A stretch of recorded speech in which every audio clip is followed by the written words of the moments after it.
Assalomu alaykum rahmatullohi va barakatuh. Masjidimizni hozirgi ko'rinishi shu holatga kelgan.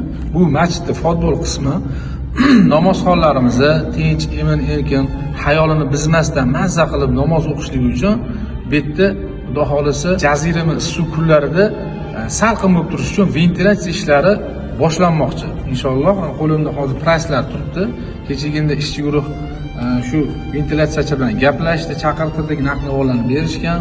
Taxminiy narxlar 10 komplekt qo'yilmoqchi bu yerga. Har birining narxi 1700-1800 dollardan ekan. Imkon qadar bular ham kelishtirib, skidka narxini qilib beramiz deyishyapti. Kimda kim agar Allohning baytiga ehson qilamiz, biz ham shu hissamizni qo'shaylik, namozxonlarimizni emin-erkin mazza qilib namoz o'qishlariga biz ham hissamizni qo'shib qolamiz deydigan aka-ukalarimiz bo'lsa, murojaat qilasizlar. Bu yerda karta raqamlari ham bor. Kimda kim hissa qo'shamasa bemalol kelsanglar, shu ventilyatsiyachi akalar bilan uchrashtirib qo'yamiz. O'zingizlar hissanglarni qo'shib qolishingiz mumkin. Allohu akbar, Allohu akbar. Allah